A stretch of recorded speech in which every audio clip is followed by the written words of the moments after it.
Supreme court का election commission को आज ही आम इंतखाबात की तारीख के ऐलान का हुक्म। आम इंतखाबात की हतमी तारीख का ऐलान सुप्रीम कोर्ट से होगा। इलेक्शन कमीशन सदर से मुलाकात करके कल आगाह करे।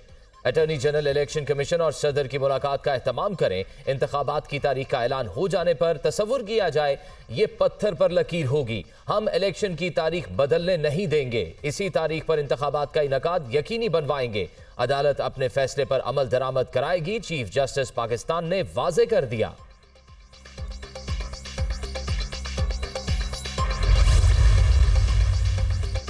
सदर के पास इख्तियार था तो उन्होंने तारीख क्यों नहीं दी? आप जो दलाल दे रहे हैं उससे तो सदर मुमलिकत पर आर्टिकल 6 लग जाएगा। मेरी राय में अभी तक आईनी खिलाफ वर्जी नहीं हुई। 7 नवंबर की तारीख गुजरने के बाद आइन की खिलाफ वर्जी की बात होगी। सदर मुमलिकत की गिनती बहुत अच्छी है लेकिन उन्होंने तारीख नहीं दी। अगर ऐसे ऑर्डर की खिलाफ वर्जी हो तो क्या हम सदर को तौहीन अदालत का नोटिस जारी कर सकते हैं? सदर मुमलिकत तो कहेंगे हमें आर्टिकल 248 के तहत इस्तिस्ना हासिल है। इलेक्शन कमीशन का कहना है कि सेक्शन 57 के तहत अब तारीख देने का इख्तियार हमारा है। चीफ जस्टिस पाकिस्तान के 90 रोज में आम इंतखाबात से मुताल्लिक केस की समात में रिमार्क्स। समात कल तक मुलतवी।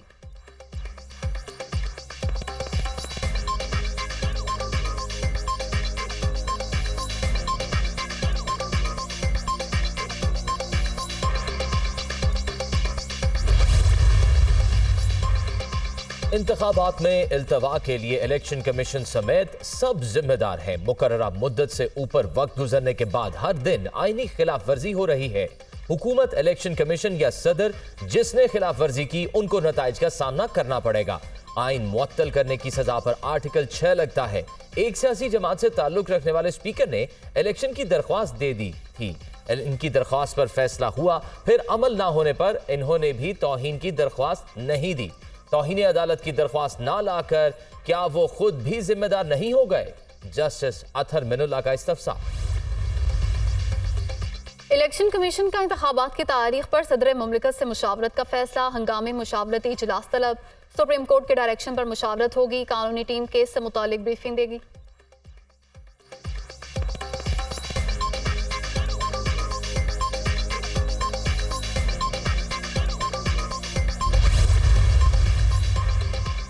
IMF और पाकिस्तान के दरमियान इक्तसादी जायजा मुज़ाकरात का आगाज। वजारत खजाना में IMF मिशन के साथ मुआशी टीम का तारुफी सेशन।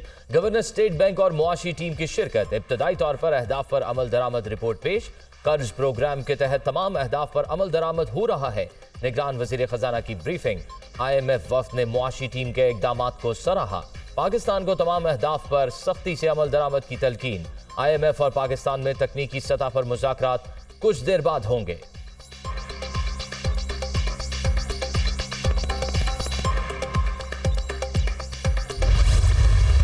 चमन और तोरखम बॉर्डर से गैर कानूनी अफगान बाशिंदों की अपने वतन वापसी का सिलसिला जारी है। गुज़श्ता रोज 17,118 अफगान बाशिंदे अपने मुल्क गए।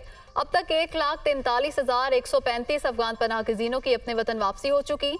खैबर पख्तूनख्वा और बलोचिस्तान के मुख्तलिफ अजला में गैर कानूनी अफराद के लिए आरजी ट्रांजिट कैंप्स कायम। गैर कानूनी गैर मुल्कियों का महफूज इनखला हुकूमत पाकिस्तान की अव्वलीन तरजीह है।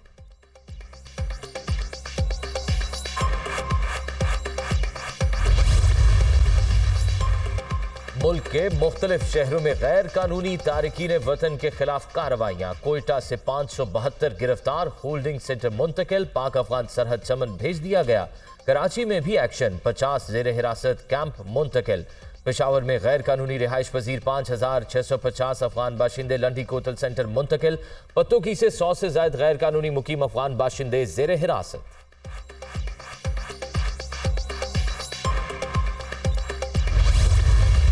अफगान बाशिंदों की वापसी के अमल को सबूताज करने का घिनौना मंसूबा बेनका। महाजरीन के लिए कायम कैंप्स में या अफगानों की नकलो हरकत के दौरान शरंगेजी करने का मंसूबा बनाया गया। शन नासिर को ऐसी तस्वीर और वीडियोस बनाने का कहा गया जिसमें सिक्योरिटी एहलकारों की जानिब से जबरदस्ती करते हुए दिखाया जाए। चमन और सिंध बोल्दी के इलाके में पुरतशद्दुद एहतजाजी मुजाहिरों से इंतशार फैलाने की प्लानिंग भी हुई।